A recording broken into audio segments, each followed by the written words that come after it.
dari Sekolah Menengah Daniel. Yang Mulia Tuan Pengerusi Majlis, barisan penghadiri yang berpegang kepada teraju kehadiran, guru-guru, pelajar-pelajar dan hadirin sekalian. Assalamualaikum warahmatullahi wabarakatuh dan salam sejahtera. Sebelum kaki mengorak langkah, sebelum bibir mengatur bicara, izinkan saya untuk menyampaikan pidato saya tentang pencapaian Singapura. Hadirin sekalian, kalau dahulu Singapura merupakan sebuah pelabuhan kecil, kini Singapura berubah menjadi pusat kewangan dan teknologi antarabangsa. Kini Singapura berubah menjadi pusat kewangan. Dalam masa 60 tahun, kejayaan negara kita menjadi bukti kekuatan visi pemimpin dan rakyatnya. Pertama, Singapura mencapai kejayaan dalam bidang ekonomi. Ekonomi negara berkembang pesat hasil keistabilisan politik. Sebagai contoh, pelabuhan Singapura menjadi antara yang paling sibuk di dunia.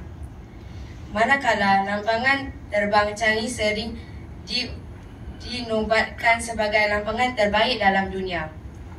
Kesannya, Singapura berjaya menarik pelabur asing dan mewujudkan peluang pekerjaan yang banyak. Tegasnya, ekonomi yang kukuh menjadi tujuan utama kejayaan negara. Hadirin yang dimuliakan, selain itu Singapura juga turut berjaya dalam bidang teknologi.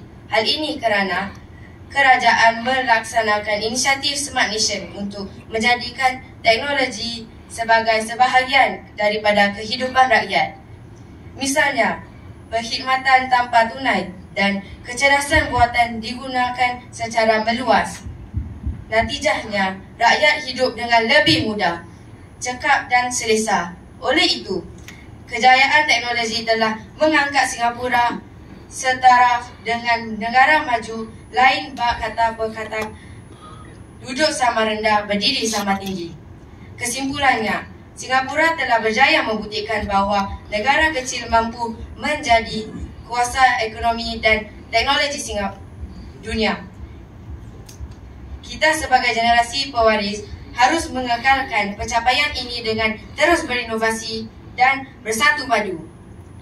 Nampaknya masa memburui kehebatan saya. Sebelum penjaga masa menekankan lonceng amaran, eloklah saya menyudahi pidato saya dengan ucapan terima kasih. Oleh itu, izinkan saya, Satria Daniel, mohon permisi. Wow.